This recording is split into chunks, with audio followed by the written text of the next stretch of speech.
There's a paradox in personal finance that sounds like a riddle. How can $100,000 be one-third of the way to a million when it is only one-tenth of the dollars? It sounds like hype until you understand what journey we're actually measuring. The journey to seven figures is not linear in money. It's non-linear in effort, time, and discipline. The first $100,000 is the hardest because you are building the base, the habits, and the identity, usually while your portfolio is too small to help much. Once that base exists, compounding, automation, and rising income begin to pull you forward. Measured in psychological energy, calendar years, and probability of success, the first $100,000 can feel like the first third of the trip. This script is a calm, practical map for why that's true, what to expect in each third, and how to design a plan that carries you from 0 to 7 figures without drama. Let's begin with the math feeling behind the metaphor. When people say $100,000 is one-third of the way to $1 million, they're talking about time and effort, not arithmetic. The early years are where your savings dominate returns. You're pushing the flywheel by hand. As the base grows, returns on that base become meaningful. The flywheel begins to spin itself. If you keep contributing and stop interrupting the process, there comes a point where your portfolio's typical yearly growth equals or exceeds what you add. The experience flips from "I make this happen" to "this is happening because I show up." That flip tends to occur somewhere around 6 figures for many households with ordinary savings rates and diversified portfolios. From there, each additional dollar of growth requires less of your willpower and more of your patience. To make this concrete, imagine a steady saver adding the same amount every month to a broadly diversified, low-cost portfolio. In the first years, the absolute growth from markets is small. 8% on 10,000 is 800. 8% on 100,000 is 8,000. The percentage stayed the same, your lived experience didn't. The psychological distance between $0 and $100,000 includes learning to budget, paying down high-interest debt, building a cash buffer so you don't sell in a crisis, negotiating a raise, and automating contributions so they leave before lifestyle sees them. You are installing rails that will carry the rest of the journey. By the time you reach 6 figures, those rails are doing the work most days, and your portfolio is finally large enough to show you what compounding looks like in dollars you can feel. That's why the first $100,000 deserves one-third credit. It contains the hardest problems. Think of the trip to $1 million in 3 phases. Phase 1 is base building, 0 to about $100,000. Phase 2 is acceleration, about $100,000 to about $500,000. Phase 3 is inertia, about $500,000 to $1 million. The boundaries aren't precise, but the behaviors and sensations are distinct. Phase 1 is the concrete pour. You set the structure that will hold weight later. The missing ingredient here isn't only money, it's slack. Without a cash moat, every minor emergency becomes a financing event. Without automation, every contribution becomes a negotiation. Without a simple, low-cost portfolio, every headline becomes a temptation. The work of this phase is to separate your money into jobs, bills, buffer, investments, spending, so decisions happen upstream and your daily life gets quieter. It's to choose a savings rate you can keep in all seasons and to install a raise capture rule so contributions rise automatically when income rises. It's to eliminate the friction of high-interest debt and subscription creep that steals the very gap you're trying to widen. On paper, it looks boring. In real life, it feels like dignity. You can sleep, you can plan, and you can ignore noise. When you arrive near 6 figures, you've built far more than dollars. You've built a system. Phase 2 is when the curve starts to bend and your job changes from pushing to protecting. After $100,000, the same percentage returns begin to throw off dollars that matter. In an ordinary market year, growth on the base may rival several months of contributions. That's thrilling and dangerous. This is the phase where people are most likely to optimize their way into mistakes. They add products, chase strategies, and tinker because the numbers finally feel big enough to tinker with. The right move is the opposite. Simplify further. Audit fees. Place assets thoughtfully for taxes. Keep your rebalancing on a calendar instead of a headline. Maintain a cash moat so you never have to sell at a bad time. Raise contributions with raises even though growth tempts you to coast. If Phase 1 was about installing rails, Phase 2 is about staying on them when the scenery gets interesting. Phase 3, from roughly $500,000 to $1 million, is dominated by inertia, both the good kind and the risky kind. The good kind is compounding itself. The weight of the base makes ordinary returns look extraordinary in absolute dollars. The risky kind is complacency. Lifestyle can swell to match your balances. Complexity can creep back in through sophisticated additions.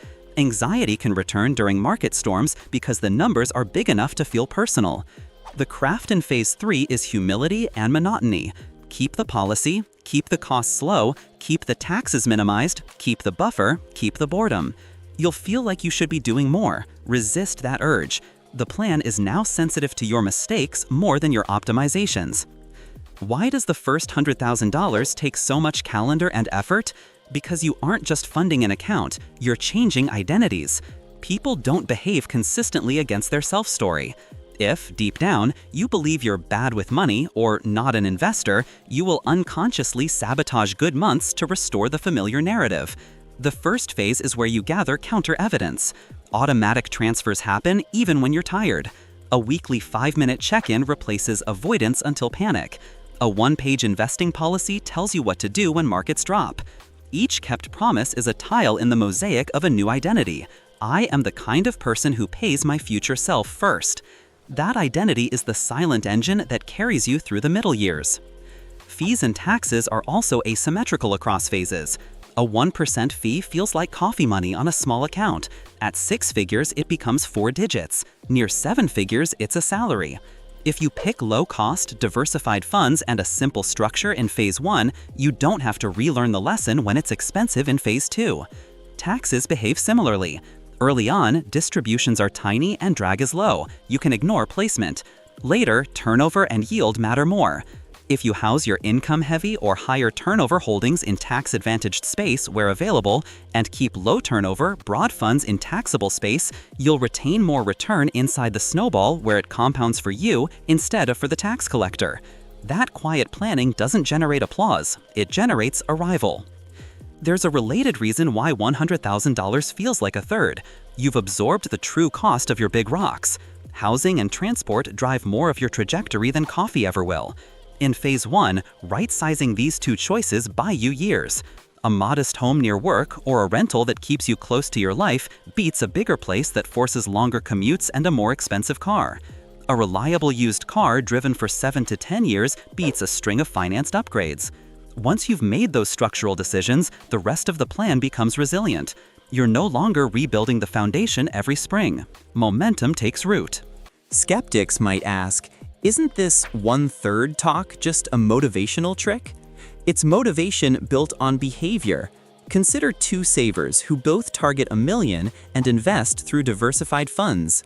Saver A spends 3 years building the first $100,000 by setting up rails, eliminating high-interest debt, and capturing raises. Saver B chases high returns, ignores fees, trades often, and interrupts the plan during volatility. After 10 years, Saver A's steady contributions and low drag create a base whose growth rivals her deposits. Saver B's sporadic contributions and tax drag leave a similar dollar total but a weaker system. In the next 10 years, the supposed last 2/3, Saver A's inertia and identity do the heavy lifting. Saver B has to change who he is mid-journey. Who's actually 1/3 of the way earlier? The one who built a machine, not just an account. Let's humanize this with 3 narratives that show the thirds across different lives. A 32-year-old nurse begins with student loans, a basic apartment, and no investing experience. Phase 1 is boring on purpose. She automates 10% to a retirement plan with a match, 5% to a taxable index fund, and a small transfer to a safety account she labels shock absorber. She works an occasional overtime shift and channels half of that extra into debt paydown, half into investments. She deletes shopping apps from her home screen and adds a 24-hour pause before non-essential purchases. In 18 months, the loans are gone. In year 4, she crosses $100,000 thanks to raises that she partly captured into contributions. Phase 2 feels different immediately. The portfolio's ordinary growth in a decent year exceeds several months of deposits. She does not reward herself by pausing contributions, she simplifies the portfolio and continues. Phase 3 arrives in her early 40s when a promotion raises income, but she keeps housing modest. At $500,000, she feels tempted to tilt and time. Instead, she writes a policy to rebalance each June and December only. At 49, she hits $1 million without a viral moment. The first 100,000 was, in fact, about a third of the calendar and almost all of the discipline. A 45-year-old engineer starts late after caring for parents. Phase 1 is compressed but deliberate. He right-sizes housing, sells a financed car for a reliable used model, and captures the freed cash flow. He builds a 3-month cash moat and automates a heavy contribution for 5 years. He writes a 1-page investing policy and sticks it on his desktop. By year 3, he reaches 100,000. Phase 2 spans his late 40s into early 50s. He keeps costs low and taxes tame, moving income-heavy funds into tax-advantaged space and keeping broad, low-turnover funds intaxable. He resists the itch to make up for lost time with aggressive bets. Instead, he uses raises to widen contributions. At 53, he crosses 500,000. Phase 3 is more about not breaking the machine than building it. He sets up a small bond ladder dedicated to near-term goals so he never sells equities in a storm. At 59, a calm year nudges him over 7 figures. Late start, early rails, he gave himself enough time to let the middle do the work. A 57-year-old counselor merges finances with a partner and wonders if $1 million is still plausible. Phase 1 is a 1-year sprint focused on structure, consolidating old accounts, pruning fees, building a 6-month buffer because their income is variable, and automating contributions that feel heavy but survivable. A raise arrives in the form of debt retired. They capture the payment into investments. They reach 100,000 in 2 years. Phase 2 is about momentum with optionality. They design a part-time freedom job they both enjoy and keep contributions steady through it. They treat sequence risk seriously by building 2 years of essentials in safer assets before reducing hours. Their Phase 3 is slower and gentler. In their mid-60s, they cross $1 million, not as a finish line, but as an affirmation that the machine works. The first 100,000 felt like at least a third because it changed who they were as money people. Now, let's translate the metaphor into a practical design you can set up in a weekend and preserve for decades. Start by creating lanes. Route income to a staging account. On the same day each pay cycle, let rules execute. Money flows to a bills account, a safety account, investing accounts, and a weekly spending card. Name the safety account with a calming label. Your brain cooperates with names. Write a 1-page plan that says what you own, why you own it, how much you add, when you rebalance, and what you do in storms. Place it where you'll see it before you open a finance app. Set a target savings rate you can keep now. Add a raise capture rule that increases the rate automatically when income rises. Remove temptation friction where you overspend and add convenience where you underinvest. Shopping apps off the home screen, 1 click turned off, contributions on autopilot. A weekly 5-minute money check-in paired with something pleasant. These tiny gates and rails will do more for your first 100,000 than any hot tip. When you pass 100,000, shift from builder to protector. Do a fee audit and consolidate where it reduces complexity. If you're in a country with tax-advantaged accounts, maximize the obvious ones you're eligible for, especially if there are employer matches. In taxable accounts, prefer broad, low-turnover funds to minimize annual drag. Reinvest distributions unless there's a planned expense. Keep a cash moat proportionate to your risk tolerance and income stability. If headlines provoke you, put your rebalancing on your calendar and do it only then. Your edge now is fewer mistakes, not more moves. Between 250,000 and 500,000, the meat of Phase 2, expect boredom punctuated by the urge to fiddle. Boredom is a feature. Put your need for novelty somewhere useful. Projects, relationships, health, learning, craft. If you want a fun sleeve, size it like entertainment, not a second plan. The core portfolio should be too simple to break, 1 or 2 broad equity funds paired with an appropriate balance. Complexity multiplies decisions, decisions multiply errors, errors rewrite decades. As you approach 500,000, remember risk is two-sided. Early on, the risk was fragility. One event could knock you back. Now the risk is opportunity cost. Too much cash or fee drag can stall your goals. Balance offense and defense. Maintain your buffer and insurance layers. Keep your equity exposure high enough to outrun inflation. Keep your costs low enough to keep more of what you earn. If retirement is within a decade, consider building a modest bond ladder or cash bucket to cover the first few years of withdrawals, so you're never forced to sell equities at a discount. That tweak doesn't slow your march to $1 million, it protects your sanity en route. Why is the last $500,000 often faster than the first $100,000? Not because you became a genius investor, but because your savings rate, fee discipline, and identity stacked long enough for markets to do what they usually do over decades. In a decent year, 8% on $600,000 is $48,000. Couple that with steady contributions, and you see why 1/3 was never about arithmetic. You've already done most of the hard parts. You right-sized housing and transport, built the cash moat, installed automation, wrote the policy, kept your attention clean, and kept your contributions rising. The last leg is a test of humility. Will you let the boring plan carry you to the flashy number, or will you let the flashy number tempt you into a clever mistake? There's a final, quieter angle to the 1/3 idea: purpose. Many people assume the million is the point. It isn't. The point is what the million buys: time you can allocate to the people and pursuits that make you fully alive. If you rehearse that purpose in phase 1, 10 minutes of a hobby each day, a volunteer hour each week, you won't be tempted to use money as a scoreboard later. You'll use it as a tool. That shift prevents the most expensive detour in phase 3, lifestyle inflation that fills every margin because you never learned how to fill margins with meaning. If you're at the beginning and this all sounds distant, anchor yourself to a real starting line. The lowest workable amount is the smallest contribution you can automate and protect today. Set it. Label your safety account. Draft your one-page policy. Put a 5-minute weekly check-in on your calendar. Capture a sliver of your next raise before lifestyle meets it. A year from now, you'll have evidence. 3 years from now, you'll have a base. 5 years from now, you'll glance at an ordinary market year and see growth that makes you smile. That's the bend where the 1/3 thing suddenly makes visceral sense.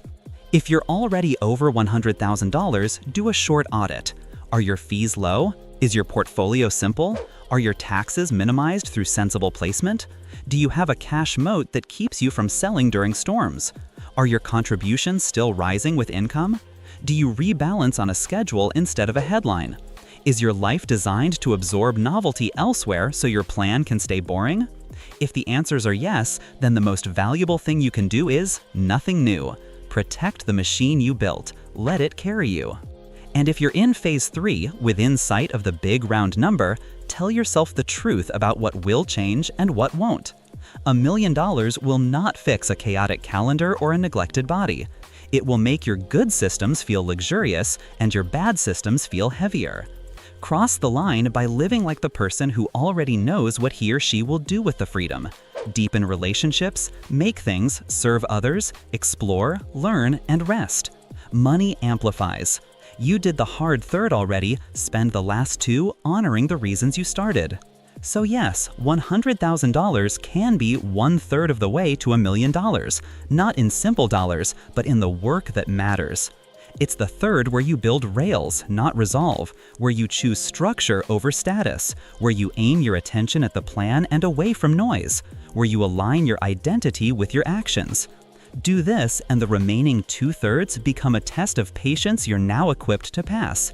Quietly, steadily, boringly, until one morning you look at the screen, see 7 figures, and realize the celebration already happened in the hundreds of small, unglamorous decisions you made when no one was watching.